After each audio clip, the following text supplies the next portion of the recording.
I volunteer that they don't look a good man. So my name's Dave Sabol. Hi everybody. I did want to do just a quick presentation real quick on just a task I do, a few tasks I do on maps, usually in a geometry class, but definitely could spill over to other classes as well. So I'm from Cleveland, Ohio. I'll assuage your fears quickly that is not a live image of the city burning down thanks to Republicans and their adversaries. It's a pleasant sunrise over my home. If you follow sports, this picture may be familiar to you. This is a recent reunion of all the starting quarterbacks of the Cleveland Browns since 1999. It was a good time. I was off to the side.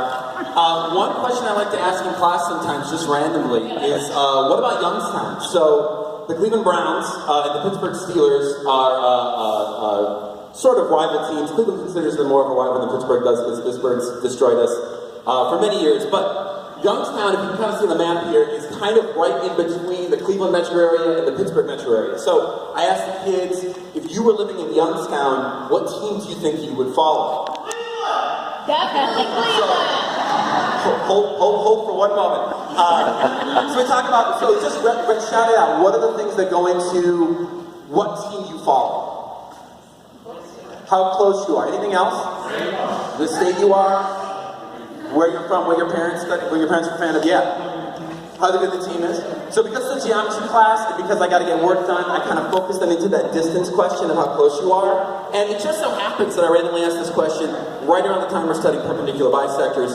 So we get into geometry sketchpad or GeoGebra and slap that red perpendicular bisector right down there on the map. And it just so happens that it goes right through Youngstown, which, you know, obviously means that Youngstown's equidistant from the two metro areas, just about.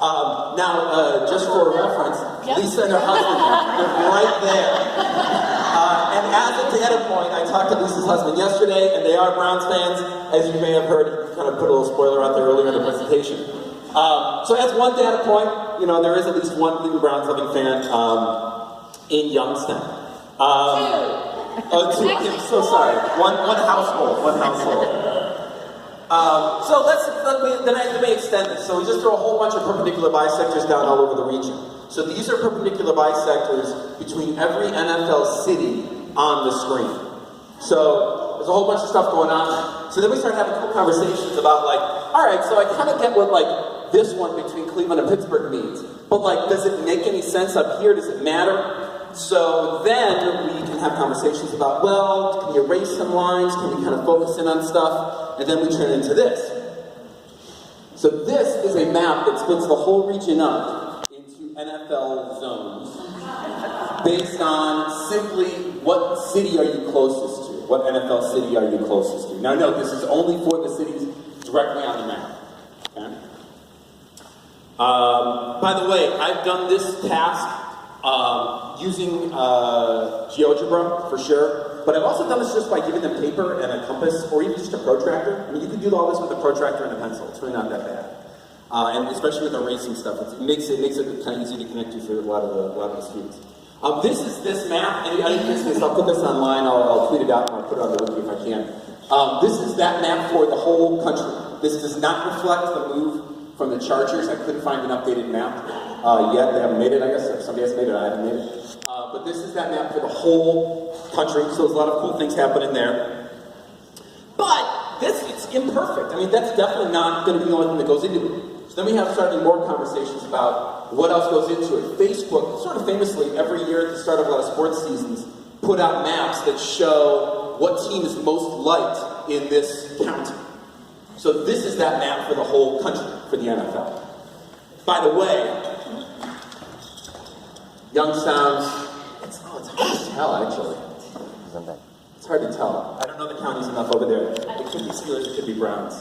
Can you tell? There's like, looks like 2 counties from the lake is still Browns.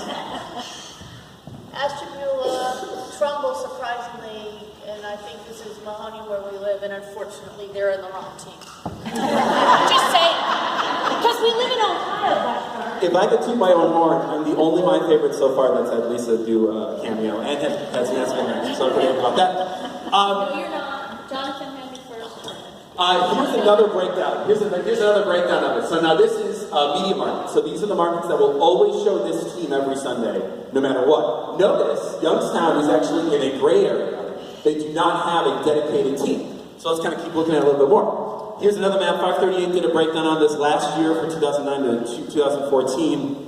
So these are most televised NFL teams. So whatever team happens to be the most televised, even if they don't have a dedicated team. And I do believe Youngstown wins the Browns there. And the second most televised team. So which team gets the second most? This actually brings up another cool question. The Cowboys. These are, you can move, I'm with you. But these are all the regions of the country where the Cowboys are either the first or the second most televised team. So that's kind of cool. These are the 16 teams that are most televised in the country. Here are the 16 teams that are least. I want you to know Cleveland is 31. We're not last. We're not last. One more for this part right here.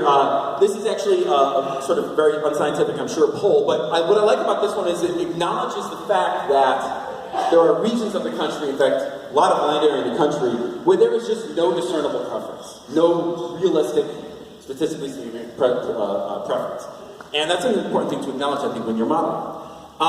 Let's go back to those sort of distance maps. These are called Verona diagrams, named after this gentleman right here. So these are maps that are made up by looking at what points in this region are closest to that initial point. This is done with Euclidean distance. I like this one. This is done with Manhattan distance or taxi cab distance, if you're familiar with that. It creates a lot of north-south lines and a lot of 45-degree lines, which is kind of cool.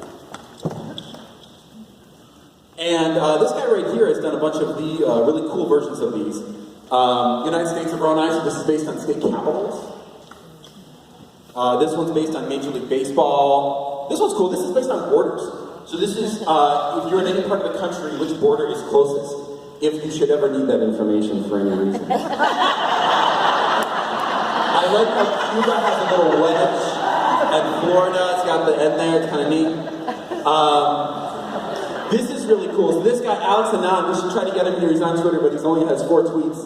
This was tweet number 4. This thing is pretty cool, and let's see here, hold on if I can get this, there we go. Watch this. So this, first off, this is fully on Desmos. Everything's interactive, which is kind of neat. But it also kind of points out this thing called Fortune's algorithm, which this line sweeping down turns those points into parabolas with the line being the directrix. And those parabolas trace out those borders, if you see that. It's kind of a little hard to see with this diagram, but if you ignore the dotted, the dashed parts, it's actually tracing out those curves, which is kind of cool.